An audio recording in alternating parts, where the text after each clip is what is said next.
네, 2부로 와서 이제 번역 과정부터 뮤테이션까지 한번 쭉 살펴보도록 하겠습니다.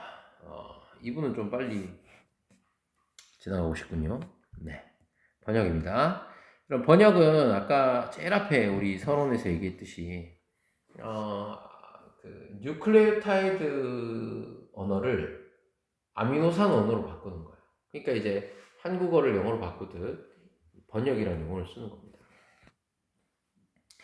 자, 유전 정보가 mRNA에서 단백질로 흐르는 과정. 이걸 이제 우리가 번역이라고 하는데, 요때 이제 tRNA라는 친구들이 나와요. 여기 보시면 tRNA 분자가 있죠. 이 친구들이 이제 그 번역자라고도 적혀 있는데, 그러니까 여기 보면 좀 확대해 볼까?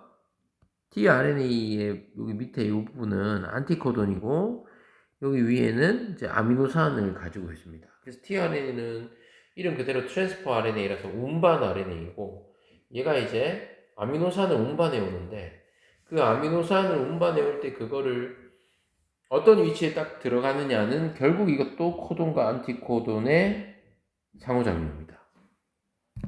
자, 예를 들어서 우리가 아까 전에 UUU가 그러니까 코돈표에 아까 앞에 나가서 다시 보시면 UU라는 코돈이 페닐알라닌을 지정한다 이렇게 했었거든요. 그럼 이제 mRNA상의 코돈은 UUU인데 그 페닐알라닌이라는 아미노산을 가지고 오는 그 tRNA에 있는 안티코돈은 UUU와 상부적인 AAA가 됩니다. 여러분 이거 이해되시나요? 마찬가지로 아까 전에도 여기 보시면 GGC라는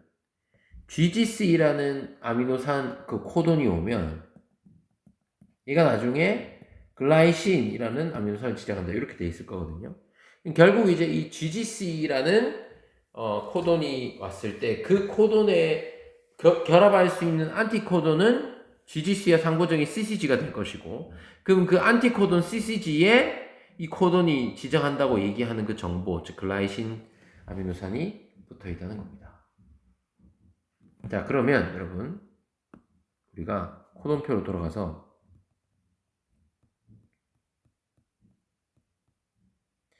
자, 그러면 여러분 그 요거 한번 해볼까요? 하나만 있는 거 할까? 트립토판 하자. 자, 트립토판은 UGG라는 코돈이 지정하잖아. 그럼 트립토판을 운반하는 tRNA 안티코돈은 뭐겠어? ACC가 되겠죠.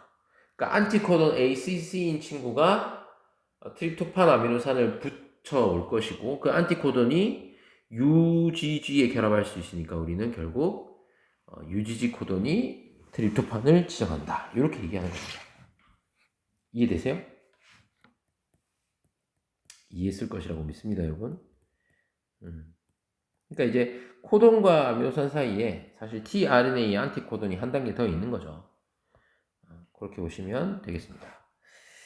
자, 그래서 tRNA 얘기를 했고요. 다음 페이지로 가서 이 tRNA 구조를 좀 보시면 여러분 요게 이제 평면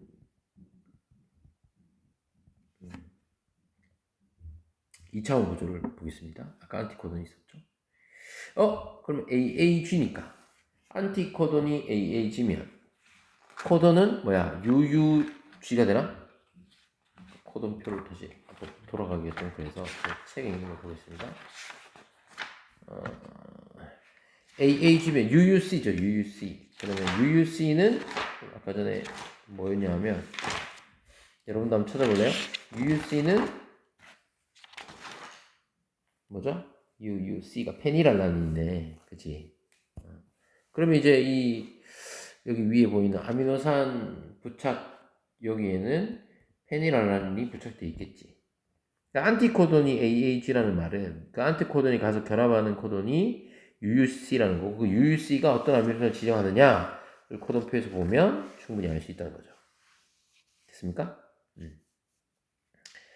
자, 그렇게 정리하면 좋을 것 같고 이 tRNA의 구조를 밝힌 사람이 우리나라의 김성호 박사님이죠.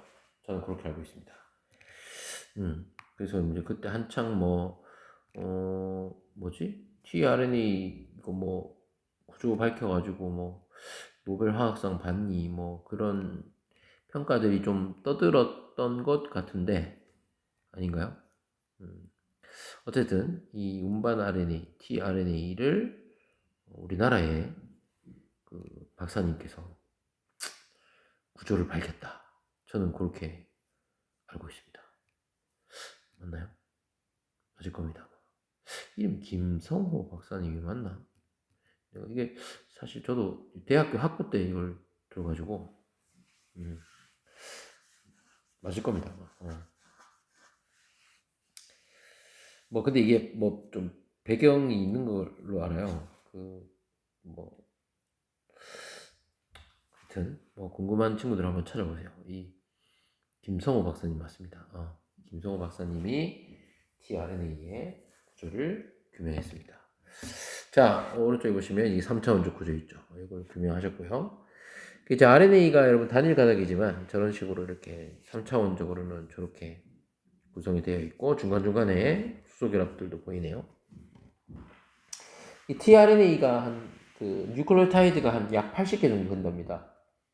그래서 실제로는 여러분 오른쪽에 얘로 생겼겠죠? 실제로는 조금 L자에 가깝죠? L자 이렇게 L자에 가깝고 뭐 우리가 이제 심볼은 이렇게 오른쪽 이런 그림들을 씁니다. 아까 위에서도 보셨지만 됐나요? 자, 그 다음에 여기로 가가지고 자 아미노아실 tRNA 합성 요소라는 게 나옵니다. 이게 뭐냐면 그 아미노산을 그러니까 여기 있는 아미노산과 여기 있는 tRNA를 이 효소가 가서 이렇게 붙여주는 거예요. 그렇죠? 이 거대한 이 회색으로 된 얘가 아미노아실 그 tRNA 합성 요소입니다. 됐죠? 자 그러면 여러분 한번 생각해 보세요. 그 여기도 보시면 타이로신이라는 아미노산을 붙여주는 그 타이로실 tRNA 합성 요소는 정해져 있잖아요. 여러분들 우리 앞에서 효소 옛날에 그 효소 기질 복합체 개념 배웠죠? 효소는 기질 특이성이 있다. 즉 그 효소는 자기하고 구조가 맞는 기질만 결합한다. 그러면 아미노산 20가지 구조가 다 다르잖아. 그럼 아미노아실 tRNA 합성 요소도 몇 가지겠어요? 얘도 20개가 있어야겠죠? 얘도 20개가 있어야 서로 다른 20개의 아미노산을 결합해서 그걸 tRNA에 붙여줘서 요 마지막 요 형태로 만들어 줄 거니까. 그쵸? 오른쪽 보시면 컴퓨터 모델을 보시면 이게 파란색으로 된 아미노아실 tRNA 합성 효소 신테이스 여러분 뒤에 ASE 붙으면 효소 이름이라고 그랬죠? 합성 효소가 있고 아미노산 이 핑크색으로 된 거랑 tRNA L자로 돼 있죠? 이 두 개를 붙여주는 역할을 하고 그때 ATP를 씁니다. 됐죠? 이렇게 보시면 되겠습니다. 그 다음에 이제 요 과정에서 뭐 사실 하나 더 얘기를 좀 하자면 그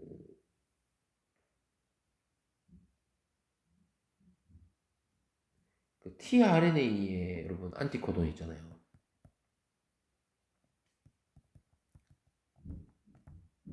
그 다음에 mRNA의 코돈. 이 둘 사이의 연결이 조금 느슨하다고 알려져 있습니다. 그래서 이제 뭐 이거를 그 동료라는 표현을 쓰는데 워블. 그러니까 이제 좀 특히 우리 아까 코돈표에서도 봤지만 세 번째 연기가 느슨한 거죠. 그러니까 왜냐하면 여러분 아까 앞에 그 코돈표 봤을 때도 세 번째 연기는 달라도 그게 결국 똑같은 아미노산을 지정한다는 말은 그 안티코돈하고 코돈 사이의 연결이 마지막에 이렇게 좀 어그러져도 결국은 똑같은 아미노산이 온다는 소리니까요. 그래서 그 세 번째 염기의 어떤 느슨함 이런 것들을 동료 워블이라는 개념을 써서 설명하기도 합니다. 참고하시고 자 그 다음에 이제 게시로 계속 우리가 살펴보고 있는데 아니네요. 이때까지 이제 뭐 우리가 기본적인 얘기를 했고, 이제 시작이죠. 개시, 신장, 종결. 마찬가지로 한번 보겠습니다. 일단은 여러분 리보솜에서 번역이 일어나는 걸 알고 계실 거고, 그러면 이 리보솜이 소단위체와 큰 단위체가 있거든요. 그러니까 작은 소단위체와 큰 소단위체가 있는데 이 두 가지의 서브 유닛이 만나야 돼요. 그러니까 여러분 요 그림 보시면 지금 요 밑에만 있는 거 있죠. 요게 이제 작은 소단위체고, 그 다음에 요 위에 큰 소단위체가 붙어야 이제 완전히 리보솜의 역할을 한다는 겁니다. 됐나요? 그리고 이 리보솜은 앞에서 했지만 rRNA와 단백질로 구성되어 있습니다. 자, 그래서 아까 우리 전사 게시 복합체 뭐 타타박스부터 해가지고 뭐 전사 요소들 RNA 종합 요소 다 붙은 걸 전사 게시 복합체라고 했듯이, 얘도 마찬가지로 리보솜 두 개 소단위체가 붙고 mRNA 와가지고 그 다음에 tRNA 중에서도 게시 메사이오닌을 지정하는 게 AUG였잖아. 아까 코돈이 AUG였으니까 이 메사이오닌을 운반하는 안티코돈은 UAC가 되겠죠. 요 UAC 안티코돈에 메사이오닌 아미노산이 딱 연결돼 있어서 그 tRNA가 와가지고 게시 tRNA까지 붙어 있으면 요게 이제 번역 게시 복합체라고 해서 이제 여기서부터 스타트를 끊을 수 있는 겁니다. 됐죠? 자, 그래서 리보솜이 이제 완전히 이제 번역 게시 복합체를 이루면 이제 그 다음 단계부터 보시면 신장 과정이 일어납니다. 여러분 신장은 요거는 이제 위치만 잘 보시면 돼요. 여러분 지금 일단은 얘가 지금 새로 들어오는 거고 얘는 원래 있었던 겁니다. 여러분 여기 잘 보시면요, 요 새로 오는 요 아미노산이 여기 밑에 들어가요. 이거 보입니까? 지금 두 번째 요걸 잘 보시면 지울게요. 그러니까 여기가 요렇게 위로 붙는 거예요. 그게 요 밑에 그림이죠. 이해됩니까? 그래서 이게 지금 사이트가 3개 나오거든요. 번역할 때 리보솜에는 EPA 3개 사이트가 나와요. 그러면 이제 P 사이트에 원래 있었고, 위에 보시면 A 사이트에 얘가 A 사이트에 들어와요. 들어오면 E 사이트에 있던 이 폴리펩타이드가 이게 잘리고 이게 옆으로 붙는 거예요. 요게 요게 잘리고 얘가 요대로 붙으니까 밑에 그림에 P 사이트 쪽에는 이거 잘려버렸죠? 원래 있었는데 요만큼이 원래 여기 붙어 있던 애가 잘려서 넘어간 거잖아. A 사이트로 붙었죠. 그러면 이 새로 들어온 A 사이트의 요 친구랑 기존에 있었던 이 P 사이트의 요 친구가 만나서 A 사이트 쪽으로 넘어갔습니다. 이게 이제 신장입니다. 신장. 그리고 이제 야가 옆으로 한 칸씩 이동해요. 즉 P 사이트에 있던 애가 지금 여기로 갔어요. 여기로. 구분이 잘 안 되시죠? 그러니까 지금 얘가 얘입니다. 그리고 색칠 안 해놓는 거, 원래 여기 지금 A 사이즈에 있었던 게 한 칸 옆으로 가서 여기로 왔습니다. 되나요? 이게 계속 반복되는 거예요. 그리고 또 A 사이트 또 새로 오고, 그럼 P 사이트에 있던 폴리펩타이드가 잘려가지고 A 사이트 옆에 붙고 또 한 칸 밀고, 이게 계속 반복되는 거예요. 그래서 이제 이 사이트는 그러니까 나가는 거죠. 옆에 보시면 A, P, 그 다음에 P에서 E로 갑니다. E가 이제 나가는 거, 엑시트, 출구, 나가는 거고, 그러니까 A는 이제 아미노아실이라는 뜻의 A 자리인데, P는 펩티딜이라는 뜻입니다. 그러니까 이제 P 사이트에 있던 이 긴 줄이 잘려가지고 A 사이트로 붙고, 그게 A 사이트가 다시 P로 넘어오고, 뭐 이런 뜻, 이렇게 한번 이해하시면 좋겠습니다. 요거 이제 사실 여러분들 유튜브에 이거 굉장히 좋은 애니메이션 하나 있는데, 그건 제가 나중에 우리 카톡방에 링크를 걸어 드릴 테니까 그 영상을 한번 보시면 좋을 것 같습니다. 이해되시죠, 이거? 그림 보면 여러분 충분히 이해가 될 겁니다. 자, 그 다음에 이제 마지막으로 이제 종결인데 간단합니다, 여러분. 종결 단계는 쭉 볼까요? 종결 코돈이 와야 됩니다. 여러분 아까 스탑 코돈 기억나요? UAG, UAA, UGA. 스탑 코돈이 오면, 그러면 이제 스탑 코돈이 딱 뜨면요. 거기에 이제 더 이상, tRNA가 오는 게 아니라, 방출인자라는 친구가 A 사이트에 딱 들어오게 됩니다. 방출인자라고 불러요. 지금 그림상으로는 여기 보시면 황금색으로 표시되어 있습니다. 그러면 이제 여러분 더 이상 붙을 수 없죠. 여기가 이제 EPA잖아요.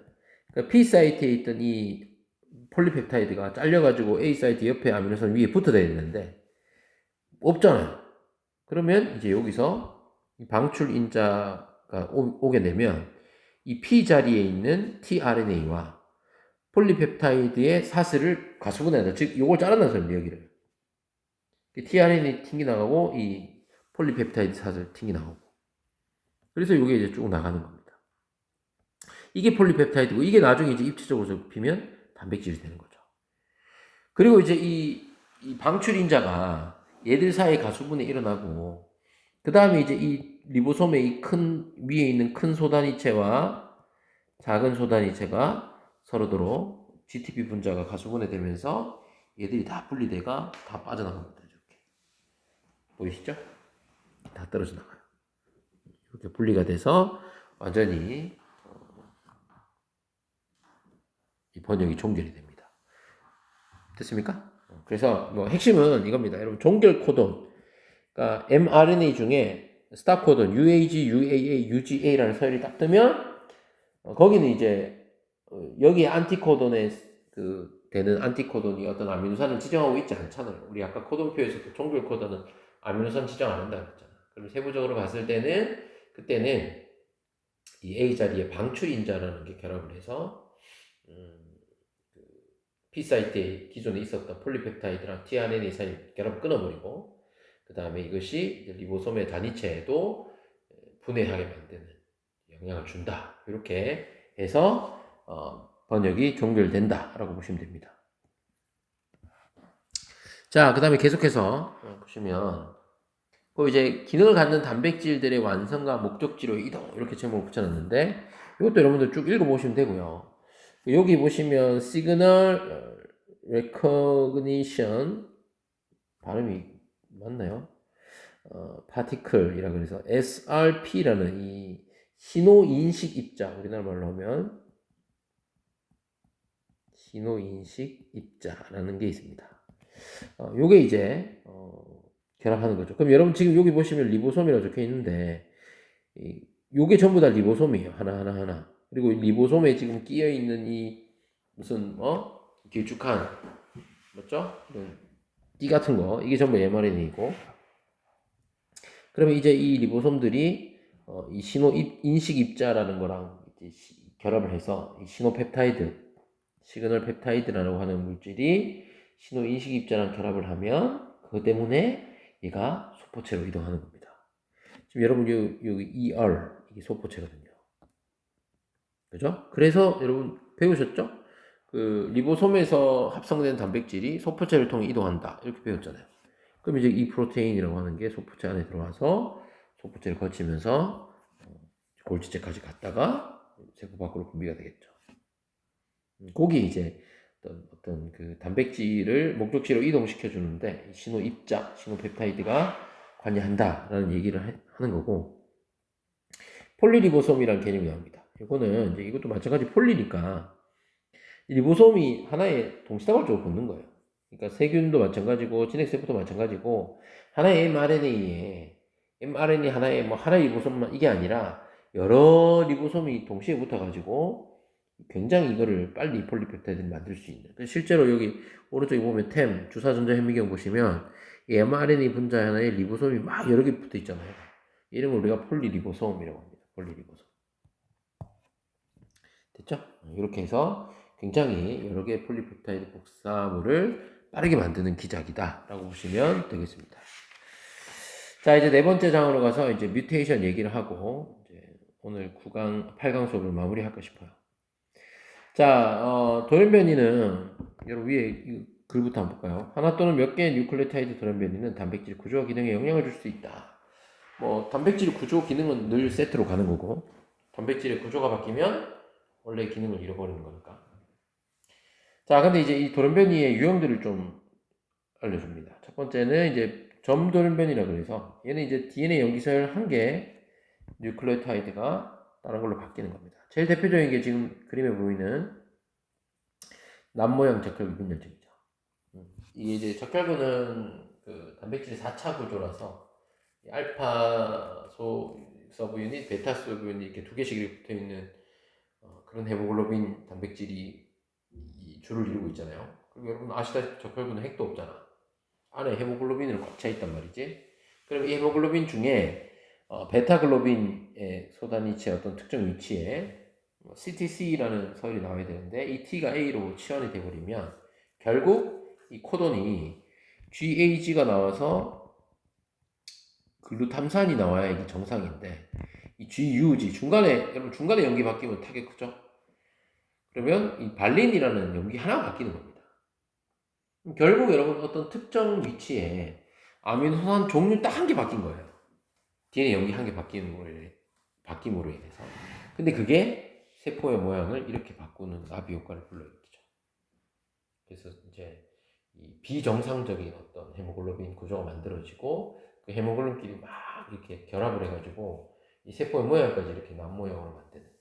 그래서 이 적혈구라는 세포가 남모형이 되면 산소 운반이 잘 안 되겠죠. 그래서 악성 빈혈이 온다든지 또 이런 적혈구 남모양들이 막 혈관 속에 이렇게 막 쌓여가지고 혈전이 막 생기고 막 이런 문제가 조직 손상이 올 수도 있는 그런 염기 딱 하나 차이 때문에 아미노산 종류 딱 한 개 바뀐 게 이만큼의 문제가 생길 수 있다라는 그런 사례입니다.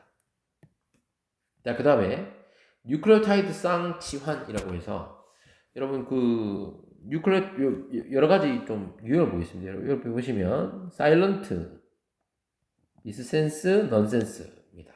그러면 이제 이 세 가지 유형이 있는데 여러분 사일런트는 뭐냐면 말 그대로 침묵이죠. 그 한번 보겠습니다.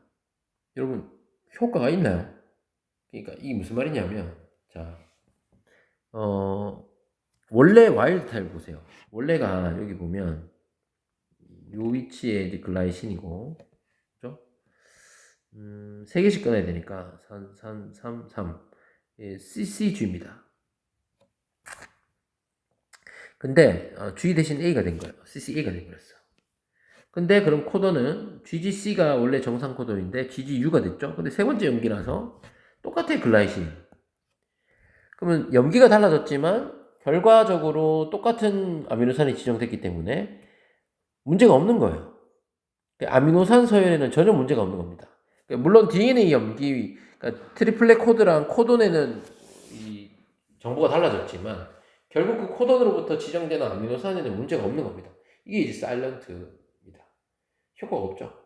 괜찮아요. 문제는 이제 밑에입니다. 미스센스와 넌센스가 문제가 되는 거죠. 미스센스는 여러분 이제 아미노산이 잘못 들어가요. 얘 같은 경우에 지금 첫 번째 염기가 C 자리에 대신 T가 들어오니까 코돈 자체가 AGC로 바뀌어가지고 GGC 때는 글라이신인데 AGC가 되보니까 세린으로 염기가 아예 바뀌었죠. 이게 이제 좀 전에 봤던 그 점도련변이 그거 아니냐. 남모형 적혈구. 아미노산 종류 바뀌어버린다고. 그러면 완전히 이제 문제가 생깁니다. 그 다음에 이제 넌센스는 뭐냐면 스탑 코드를 이런 거예요. 그러니까 이제 어떤 염기가 여기 보시면 원래 여기 보면 TTC거든. 그래서 정상 코드는 AAG인데 이 T 대신 A가 돼버린 거야. ATC가 돼가지고 UAG가 돼버렸어. AAG일 때는 라이신이 와줘야 되는데 UAG가 돼서 여기서 끊겨버렸어요. 그럼 뒤에 아미노산이 다 만들어질 거 아니야. 완전 뒤가 다 없어져 버리겠죠. 이걸 우리는 넌센스 돌연변이라고 합니다. 이런 건 이제 문제가 되는 거예요, 여러분. 그러면 이제 이 단백질을 구성하는 아미노산의 종류, 개수 뭐 이런 게 달라지니까 비정상 단백질이 만들어져서 기능에 문제가 생기는 겁니다. 자, 그 다음에 이번에는 이 뉴클레오타이드 쌍이 뭐 삽입되거나 결실되는 경우도 있을 수 있어요. 치환이 아니라 좀 전에 봤던 뭐 염기가 치환되고 바뀌는 게 아니라 아예 그냥 새로 들어오거나 결실이 될 수도 있는데 여러분 만약에 이제 TAC 다음에 TTC였어. 근데 TAC 다음에 중간에 A가 하나 들어오면 이 조가 다 바뀌어버려요. 그러니까 TTC, AAA, CCG 조에서 A가 하나 끼어 들어오면서 AAT, CAA 이렇게 왜냐하면 다 세 개씩 끊어야 되니까 이해되시죠? 그러니까 세트가 다 바뀌어버리는 겁니다. 조합이. 결실도 마찬가지입니다. 여러분 하나 빠지는 것도 마찬가지입니다. 이게 하나가 들어오면서 한 칸 다 밀리는 거 하나가 빠지면서 한 칸 다 당겨지면 결국 세 개 세트 조합이 달라지니까 코돈도 바뀌어서 중간에 그 지정된 암유선 종류가 완전히 달라져 버리겠죠. 지금 얘 같은 경우는 여분으로 A가 하나 더 들어오니까 UAA 돼버려가지고 스타 코돈 돼서 완전히 그냥 뒤에 완전히 넌센스가 돼버리는 경우 혹은 얘는 하나 없어져가지고 한 칸씩 다 당겨져 버려가지고 원래 이제 AAA가 되는데 A가 하나 없어져서 그죠? A가 하나 없어졌죠. 그 AAC가 돼버렸죠. A 빠지고 하나 땡겼으니까. 그 AAC는 UUG가 되니까 류신. 그 뒤에도 완전히 다 달라지는. 그죠? 연기 하나 빠지는 게 다 그래서 이걸 프레임 시프트라고 하는 거야. 틀이 변형되는 거야, 틀이. 완전히 다 문제가 생기겠죠. 대신 여러분 요거는 보시면, 세 개가 동시에 빠지는 거예요. 세 개가. 이게 세 개가 빠져버리면 틀은 유지가 되는데 여기 원래 메사이온이라고 페니랄라이신이 있었어야 되는데 요 세 개 빠지니까 아미노산 하나만 빠지는 거죠. 이때는 이제 틀은 변형 안 되지만 아미노산 하나가 없어지는 개수가 하나 줄어버리는 이런 돌연변이도 생길 수 있다는 겁니다. 여러분 여기까지 되시죠? 그래서 돌연변이의 좀 어떤 종류들을 말씀을 드렸고 이건 여러분 전부 소규모입니다. 여러분들 생명과학원에서 배우는 어떤 유전자의 돌연변이. 근데 이거보다 이제 좀 더 커지면 이제 그건 염색체 수준에서의 어떤 구조 이상, 수 이상 이렇게 되면 그 염색체 안에는 유전자가 굉장히 많으니까요. 그래서 굉장히 대규모의 돌연변이가 되는 거죠. 자, 마지막으로 돌연변이 얘기를 좀 하고 이제 마치겠습니다. 우리 지난 시간에 그 DNA 복제에서도 자연적으로 어떤 돌연변이가 생긴다 그랬죠. 그래서 이제 보통 10의 한 5승 중에 1개 정도로 염기가 문제가 생기는데 그 DNA 리페어 기작이 있어서 보통 평균적으로 한 10의 10승 중에 한 가지 정도 오르게 생길 수 있다. 그런 자연적인 발생의 돌연변이가 있고 문제가 되는 건 이겁니다. 돌연변이를 유발하는 어떤 우리 돌연변이 유발원, 그죠? 물리적인, 화학적인 어떤 원인들, X선, 자외선, 그리고 우리가 막 발암물질이라고 하는 각종 다른 화학물질들, 그죠? 이런 것들이 돌연변이를 일으킬 수 있고요. 그 다음에 우리가 이제 지난 시간에 우리 살짝 언급했던 그 암이 발생하는 원인, 우리는 이제 세포주기 조절 이상으로 보잖아요. 그럼 그 세포주기 조절에 관여하는 그 확인점에 관여하는 여러 유전자들, 단백질들에 문제가 생기는, 혹은 이제 종양 억제 유전자라고 하는 그 종양 억제 유전자에 문제가 생겨서 종양 억제가 잘 안 되면, 그죠? 종양이 막 생기고, 그죠? 반대로 원발암 유전자라고 해서 이 암을 유발하는 유전자가 이렇게 억제가 되어 있어야 되는데 그게 또 돌연변이가 생겨서 활성화가 돼 버린다든지 이런 식으로 충분히 암이 생길 수도 있는, 그게 이제 돌연변이와도 관련이 있다, 그런 얘기입니다. 네, 여러분 긴 시간 동안 우리가 8강에 있는 유전자 발현 얘기를 했고요. 결국 중요한 그 센트럴 도그마 개념을 좀 기억을 하시고, DNA로부터 전사가 돼서 RNA가 만들어지고 그로부터 번역이 돼서 단백질이 만들어지는 이 아주 중요한 원리를 여러분들이 좀 잘 기억하셨으면 좋겠고, 다음 시간에 이제 이 유전자 발현이라는 개념을 근거로 이걸 깔고 이 유전자 발현이 어떻게 조절되느냐, 그 유전자 발현 조절 과정, 이제 약간 후속 유전학과 관련이 좀 깊은 그 과정을 다음 시간에 살펴보고 우리가 이제 고급 생명과학의 전체적인 강의는 마무리하는 걸로 그렇게 정리를 하겠습니다. 네, 여러분 긴 시간 동안 고생 많으셨습니다. 제가 과제는 톡방에다 별도로 부여할 테니까 이 강의를 잘 보시고 과제를 해결해서 다음 수업, 오프라인 수업 때 들고 오시면 되겠습니다. 네, 이렇게 마칠게요.